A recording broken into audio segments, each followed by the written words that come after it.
کہ کیا قرآن حکیم میں کسی صحابی کا نام آیا ہے؟ خلفائے راشدین کے نام قرآن حکیم میں کیوں نہیں آیا؟ اس کی کیا حکمت ہے؟ اس کی حکمت یہ ہے کہ اسلام جو ہے وہ اللہ، رسول، آخرت اور قرآن کو ماننے کا نام ہے، کسی صحابی، کسی بزرگ کو ماننے کا نام نہیں ہے۔ جب آپ کسی کو اسلام میں داخل کرتے ہیں تو اس کو کیا کہتے ہیں؟ لا الہ الا اللہ محمد رسول اللہ۔ آگے بھی کچھ پڑھاتے ہیں؟ ٹھیک ہے، کوئی بھی نہیں پڑھاتا، ٹھیک ہو گیا نا۔ جو علی ولی اللہ بھی کہتے ہیں نا، وہ بھی انہوں نے خود سے بنا لیا ہے نماز میں، وہ بھی اشہدو ان محمد عبدہ رسولہ تک ہی پڑھتے ہیں۔ ایسی وہ بھی کہتے ہیں یہ تو وہ کہتے ہیں آپ نے جمعے کے خطبوں میں خلفائے راشدین کے نام لینے شروع کر دیے، ہم نے کلمے کے ساتھ یہ شروع کر دیا ہے، بریلویوں نے اذان کے ساتھ روشی شروع کر دیا ہے، تو ہم اس کو ضروری تو نہیں سمجھتے۔ پھکی تو صحیح دیں نا۔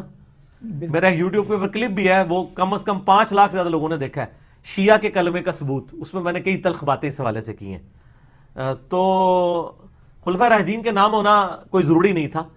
قرآن میں صرف ایک صحابی کا نام ہے، زید ابن حارثہ کا، پارہ نمبر 22 میں سورۃ الاحزاب میں، جن کی مطلقہ کے ساتھ نبی علیہ السلام نے بعد میں شادی کی تھی، سیدہ زینب کے ساتھ سلام اللہ علیہا۔ بس اس کے علاوہ کسی صحابی کا نام نہیں ہے۔ البتہ اشارتاً تو کئی صحاب کا ذکر موجود ہے۔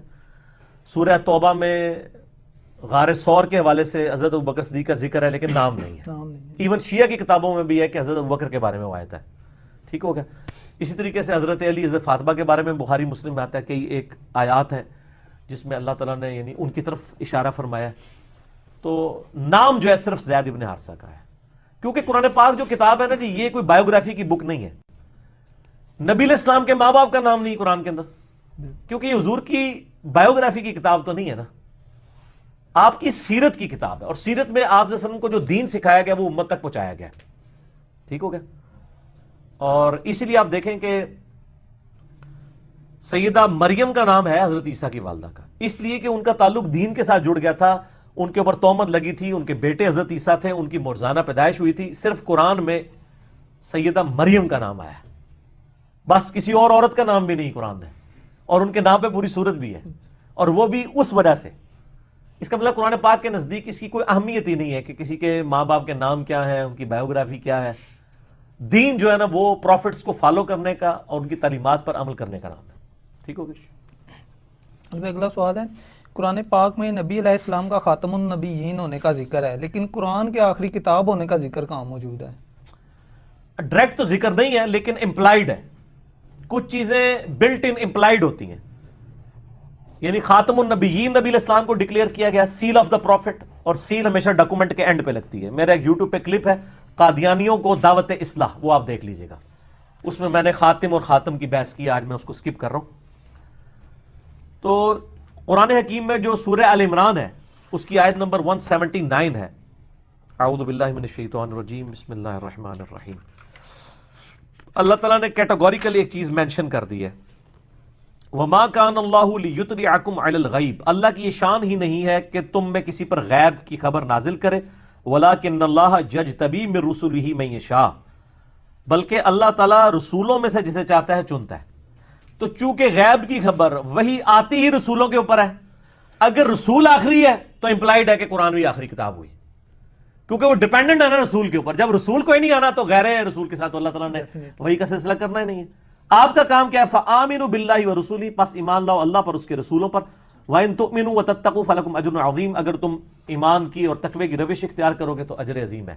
حضرت ابوبکر سے لے کے رضی اللہ تعالیٰ عنہ آخری انسان تک جو مسلمان ہو، اس کے لیے صرف نبی کو ماننا ہے، ان پہ جو غیبی خبریں آئی ہیں، باقی سارے فالوورز ہیں، نبی تو وہی ہے۔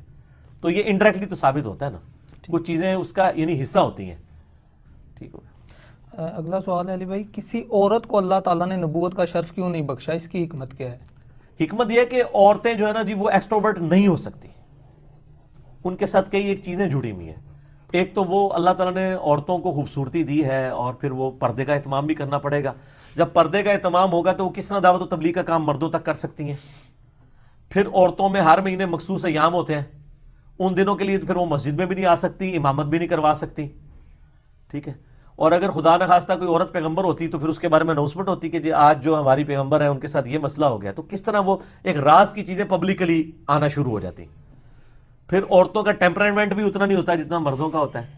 یہ کہنے کو تو کہہ دیتے ہیں مرد عورت برابر ہے، ہیومن ڈگنیٹی میں برابر ہے، اور بعض جگہ عورت زیادہ ہے، یہ بخاری میں حدیث ہے، سب سے زیادہ تجھ پر حق تیری ماں کا ہے. 3 دفعہ پوچھا، 3 دفعہ میں تیری ماں کا، 4تھی دفعہ باپ کا کہا.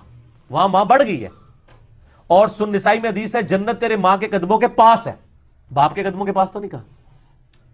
ہیومن ڈگنیٹی میں بعض اوقات وہ بڑھ جاتی ہے، لیکن جہاں رسپانسبلٹی کی بات آتی ہے نا، پھر الرجال قوامون علی النساء، مردوں کو اللہ نے حاکم بنایا ہے عورتوں کے اوپر. تو وہ یہ معاملات کو پھر اس طریقے سے لے کے نہیں چل سکتی عورتیں. اگر ان عورتیں پیغمبر بنائی جاتی تو وہ ان کو یعنی ایکسٹروورٹ زندگی تو نہیں وہ گزار سکتی، وہ تو انٹروورٹ ہوتی ہیں، انہوں نے 4 دیواری کے اندر رہنا ہے، باہر بھی نکلیں. یہ جو کہتے ہیں نا برابر ہیں، ان سے پوچھیں یہ عورتوں اور مردوں کے اولمپکس کی گیم زیادہ کیوں ہوتی ہیں؟ آج تک تو نہیں ہوا کہ مردوں کی ہاکی کی ٹیم کا عورتوں کی ہاکی کی ٹیم کے ساتھ مقابلہ ہو. یہ کرکٹ کا، ان کو خود مانتے ہیں کہ مرد و عورت برابر نہیں ہے، جتنا مرضی کہیں. اور یہ کہتا ہے نہیں فلاں عورت جو ہے بڑے کانفیڈنٹ ہے، بڑی تقریر کرتی ہے. یہ کچھ عورتیں جتنی بھی ہوں رقیق القلب مردوں سے زیادہ ہوتی ہیں. یعنی ہمارے سب کانٹیننٹ میں اتنی کانفیڈنٹ عورت یعنی میرے علم میں کوئی نہیں ہے جتنی بے نظیر بھٹو تھی. اتنا ایکسپوئر تھا اس کا. ٹھیک ہے نا. وہ فوجی کہتے ہیں جی باقی پرائم منسٹر تو ہم ان کو پریزنٹیشن دیتے تھے نا تو وہ تو کھانے پینے کی چیزوں کی طرف اشارہ، مطلب وہ ان کا دھیان رہتا تھا. لیکن بے نظیر بھٹو کے سامنے جب ہم پریزنٹیشن دے رہے ہوتے تھے نا تو ہمیں پتا ہوتا تھا کہ پریزنٹیشن ختم ہوگی تو وہ کہے گی صفحہ نمبر 30 نکالو، اس میں یہ فلانے کے سپیلنگ غلط لکھے ہوئے، یہاں پریپوزیشن غلط لگی ہوئی ہے. تو 10 بندوں سے پڑھواتے تھے وہ اس کو پریزنٹیشن دیتے وقت. اتنی کانفیڈنٹ عورت تھی وہ. لیکن افتخار نے جب جواب دے پروگرام میں انٹرویو کیا اور کہا کہ آپ پرائم منسٹر تھی اور آپ کے بھائی کو قتل کر دیا گیا مرتضی بھٹو کو، تو وہ گفتگو کرتے بھی رو پڑی اور وہ سپیکر اتار کے چلے گی وہاں سے. اسے زبان ہی نہیں نکلی، بات ہی نہیں نکلی. یعنی عورتیں رقیق القلب ہوتی ہیں، وہ یعنی صدمے کو اس طریقے سے برداشت نہیں کر سکتی جس طرح مرد کر سکتا ہے. تو دین میں تو قتال اور یہ تو سارا دیکھنا ہوتا ہے. اور یہاں تو میرے بھائی نبی کی جو بیویاں ہیں ان کو قرآن میں آیا ہے کہ نبی اگر یہ آپ کے ساتھ صحیح بیہیو نہیں کرتی ان کو طلاق دے دو. وہ کیا کر رہی تھی؟ یعنی دعوت کے لیے ہرڈل بن گئی تھی نا. نبی علیہ السلام کو یعنی فائنینشلی اس حوالے سے یعنی وہ ایمفسائز کرتی تھی کہ ہمارا نان و نفقہ بڑھائیں. اگر یہ عورتیں یہ خود یہ کام کر رہی ہیں اس کا مطلب وہ دنیا اورینٹڈ زیادہ ہوتی ہیں ایز کمپیئر ٹو مردوں کے. یہ مرد ہی ہے جو صبر کر لیتا ہے. تو اگر کوئی عورت خود ہو کس نے دوسرے کو کیسا صبر دے سکتی ہے؟ عورتوں میں بے صبری زیادہ ہوتی ہے. تو نبوت کا کام تو ہے ہی صبر والا ہے. اس میں تو لیڈر نے خود بھی صبر پہ رہنا ہے، اپنے فالوورز کو بھی صبر پہ رکھنا ہے. تو جو عورتیں سب سے پسندیدہ عورتیں کون سی ہو سکتی تھی؟ نبی علیہ السلام کی بیویاں. ان کے ساتھ بھی آپ دیکھیں کتنا ان پہ مشکل وقت ہے. تو یعنی عورتیں سوٹیبل ہی نہیں ہیں اس کے لیے، اللہ نے ان کو ایسا بنایا نہیں ہے. ٹھیک ہو گیا. علی بھائی ایک بھائی کا سوال ہے کہ کیا زلیخا کی شادی یوسف علیہ السلام سے ہو گئی تھی اور اسے دوبارہ جوان کر دیا گیا تھا؟ اللہ تعالیٰ نے یوسف علیہ السلام کی دعا کی. ہاں جی، ہوگی تھی. ایران کی فلم میں ہوئی تھی، اسرائیلی روایتوں میں ہوئی تھی، حقیقت میں کوئی نہیں ہوئی ہے. یہ زلیخا نام بھی قرآن و حدیث میں کہیں نہیں آیا. یہ تاریخی روایتیں ہیں کہ زلیخا جو ہے وہ بعد میں بڑی نیک ہو گئی تھی، پھر بوڑھی ہو گئی. حضرت یوسف علیہ السلام کے معجزے سے وہ دوبارہ جوان ہو گئی، پھر حضرت یوسف نے شادی کر لی. فلمی سٹوری بنانے کے لیے بہت اچھی ہے یہ، لیکن اس کی کوئی حقیقت نہیں ہے.